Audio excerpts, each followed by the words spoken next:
আচলতে খুবেই মৰ্মাহিত আমি আজি গাঁওবাসী হিচাপে, যিহেতুকে তেখেত SSB জোৱান এজন কৰ্মৰত আছিলে। তেখেত যোৱা 14 তাৰিখৰ পৰা তেখেত মিচিং হৈ আছিলে আৰু সেই অনুসৰি আমি তেখেতৰ ওপৰত ভিত্তি কৰি যিখিনি প্ৰচেষ্টা অব্যাহত ৰাখিব লাগে, আমি আমাৰ ঘৰুৱা ফালৰ পৰা তথা গাঁওবাসীৰ পৰা যিখিনি কৰণীয় আছিলে আমি সেইখিনি প্ৰচেষ্টা অব্যাহত ৰাখিছিলোঁ। আৰু তেওঁলোকৰ ডিপাৰ্টমেণ্টৰ ফালৰ পৰা যিখিনি কৰণীয় আছিলে তেওঁলোকে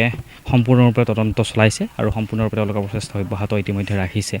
আচলতে আমাৰ মনত বহুত খোকোজা আছিলে,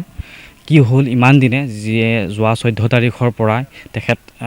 সংযুক্ত কোনো ধৰণৰ ৱাইফৰ লগত হওক বা ল'ৰাৰ লগত হওক বা নিজৰ কন্যাৰ লগত কোনো ধৰণৰ সংসূত্ৰ হোৱা নাছিলে। কিন্তু তাৰপিছতো আমি গোটেইখিনি গাঁৱৰ মানুহ আমি মৰ্মাহিত হৈছিলোঁ আৰু সন্দেহজনক মনত প্ৰশ্নবিলাক উদয় হৈছিলে আৰু সেই সম্পূৰ্ণ প্ৰশ্নৰ উত্তৰ আচলতে আমি কোনো ধৰণৰ একো পোৱা নাছিলোঁ। সকলোৰে ওচৰত গৈছিলোঁ, কোনো ধৰণৰ আমি যোগাযোগ পোৱা যদিও নাছিলোঁ, কিন্তু কিছু লোকে যোগাযোগ কৰিছে বুলি আমাক পিছত জনাইছে। সেই অনুসৰি হঠাৎ তেওঁলোকৰ ফালৰ পৰা যোৱা 17 তাৰিখে তেওঁলোকে হস্পিটেল এখনত ভৰ্তি কৰোৱা বুলি আমাৰ লগত খবৰ আহিলে আৰু যোৱা 3 তাৰিখে তেখেতৰ মৃত্যু হোৱা বুলি ফটো কেইখনমান আমাৰ তেখেতৰ পুত্ৰৰ হোৱাটছআপ যোগে তেওঁলোকে পঠিয়াইছিলে আৰু সেই গোটেই ফটোখিনি তেওঁলোকৰ পৰিয়ালবৰ্গই আইডেণ্টিফিকেশ্যন কৰি দিলে। আইডেণ্টিফিকেশ্যন কৰি দিয়াৰ পাছত তেওঁলোকে আমাক আমাৰ গাঁৱৰ মানুহ তথা গাঁও প্ৰধান মহোদয়ৰ লগতে আমাৰ গাঁৱৰ কেইজনমান ব্যক্তি থানালৈকে গ'লে, অচি ছাৰসকলক তেওঁলোকক জনালে, থানাত অৱগত কৰালে। কৰাৰ পিছত তেওঁলোকৰ পৰাও আমাক পৰিয়ালবৰ্গ তথা কোনো এজন ব্যক্তি অভিভাৱক হিচাপে দিল্লীলৈকে যাবৰ কাৰণে জনালে আৰু সেই অনুসৰি আমি তৎকালভাৱে আমি 5 তাৰিখে আমি গৈ নতুন দিল্লী পাইছোঁগৈ। আমি ঠিক ৰাতিপুৱা 8:30 বজাত পাইছোঁ আমি। তাৰ পৰা আমাক তেওঁলোকৰ SSB জোৱানৰ ব্যক্তিসকলে আমাক ৰিচিভ কৰিছে। ৰিচিভ কৰি তাৰ পৰা আমাক কেম্পলৈকে লৈ গৈছে। গৈ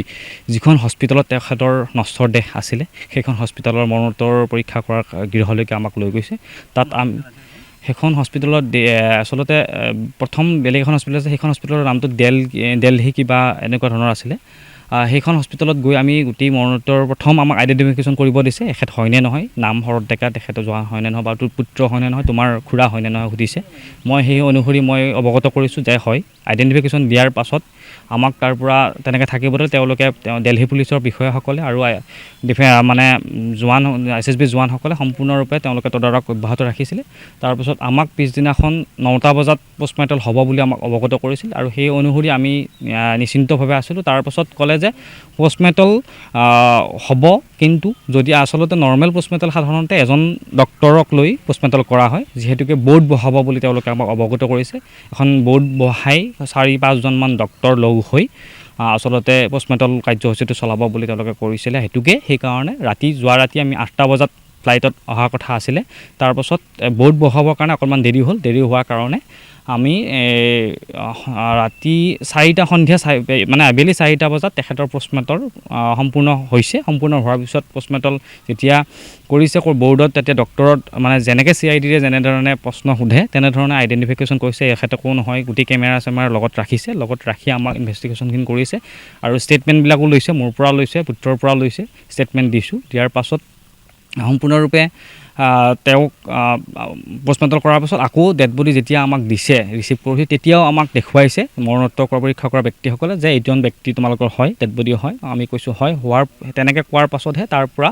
ফ্লাইটলৈকে নিয়াৰ ব্যৱস্থা তেওঁলোকৰ ডিপাৰ্টমেণ্টে কৰিছে আৰু ডিপাৰ্টমেণ্টে কৰি সম্পূৰ্ণৰূপে ডিপাৰ্টমেণ্টে এয়াৰপৰ্টৰ জৰিয়তে আৰু ফ্লাইটৰ জৰিয়তে ৰাতিপুৱা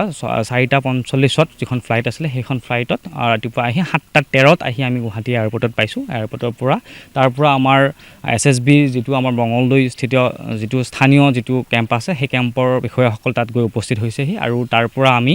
একেলগে নশ্বৰ দেশৰ লগত মই নিজেই তেওঁলোকৰ লগত আহি তেওঁলোকৰ স্বগৃহত আহি আজি এতিয়া উপস্থিত হৈছোঁ তাৰপিছত বাকী ইয়াত যিখিনি কাম আছে আমাৰ গাঁৱৰ যিখিনি কৰণীয় আছে সেইখিনি কৰা হৈছে আৰু ইতিমধ্যে তাৰপিছতেই তেওঁলোকৰ যিখিনি কৰণীয় আছে তেওঁলোকে কৰিব আৰু এতিয়া হয় একচুৱেলি আমি ৰহস্যজনক আচলতে আমি এতিয়াও ৰহস্যজনক হিচাপে আছোঁ যিহেতুকে পষ্টমৰ্টেমৰ সম্পূৰ্ণৰূপে ৰিপৰ্ট অহা নাই আৰু ৰিপৰ্টটো অহাৰ পাছতহে আমি গম পাম যে কি হৈছে কি হোৱা নাই শুনিছোঁ তেওঁলোকে কৈছে যে হস্পিটেলত ভৰ্তি কৰিছিলে 17 তাৰিখে যোৱা 17 তাৰিখে কোনে কৰিছিলে তেতিয়া সেই কথাটো স্পষ্টকৈ মই অৱগত নহয় সেইকাৰণে মই স্পষ্টকৈ এতিয়াও মই অৱগত কৰিব নোৱাৰোঁ যিহেতুকে তেওঁলোকে প্ৰচেষ্টা অব্যাহত ৰাখিছে আৰু সম্পূৰ্ণ এই যিবিলাক মনত প্ৰশ্ন আছিলে আচলতে মই এটা ছ'চিয়েল সামাজিক মাধ্যমতো কিছুমান প্ৰশ্ন মোৰ মনত উদয় হৈছিল আৰু সেইবিলাকো মই দিছিলোঁ আৰু সেই মনৰ প্ৰশ্নবিলাক যিবিলাক আছিলে আচলতে তাত গৈ পোৱাৰ পিছত মোৰ কিছুমান ক্লিয়াৰ হৈছে যে তেওঁলোকে ইনভেষ্টিগেশ্যন অব্যাহত ৰখা নাছিল বুলি মই ভাবিছিলোঁ কিন্তু তেওঁলোকে সম্পূৰ্ণৰূপে দিল্লী পুলিচ আৰু লগতে তেওঁলোকৰ SSB জোৱানসকলে সম্পূৰ্ণৰূপে তেওঁ ঘৰত অহাৰ পৰাই তেওঁ গৈ কাৰ লগত ফোনত কথা পাতিছে কি গোটেইখিনি ইনভেষ্টিগেশ্যন গোটেইখিনি তেওঁলোকে সম্পূৰ্ণ নিয়াৰিকৈ কৰি থকা এটা পৰিলক্ষিত হৈছে আৰু গোটেইখিনি মোক দেখুৱাইছে আৰু সেইখিনি মই নিজেই দেখাৰ পিছত মোৰ মনত অকণমান শান্ত হৈছোঁ যে হয় তেওঁলোকে খুব ধুনীয়াকৈ তদাৰক কৰি আছে বস্তুটো বিষয়টো এতিয়ালৈকে স্পষ্টকৰণ হোৱা নাই তেওঁলোকে যেতিয়া পষ্টমৰ্টেমৰ সম্পূৰ্ণ ৰিপৰ্ট আহিব অহাৰ পাছত এই মনত খোকোজা নাথাকিবৰ কাৰণে সকলোৰে সেইকাৰণে তেওঁলোকে বৰ্ড বহোৱাৰ ব্যৱস্থা কৰিছে আৰু বৰ্ডৰ পিছত এই যিটো ৰিপৰ্ট আহিব সেই ৰিপৰ্টত গোটেইখিনি ক্লিয়াৰিফিকেশ্যন পোৱা যায় হয় বৰ্তমান ৰহস্যজনক হিচাপে আমি কোনো ধৰণৰ ক্লিয়াৰিফিকেশ্যন দিব পৰা নাই কোনে ভৰ্তি কৰিছিলে তেওঁক কেনেকৈ কি হ'ল কিন্তু এটা কথা তেওঁলোকে কৈছে যে আনকনচিয়াছ এটা অৱস্থাত তেওঁক পোৱা বুলি কৈছে সেই কথাটো আমাক অৱগত কৰিছে সেইখিনি কথাই মই অৱগত হৈছোঁ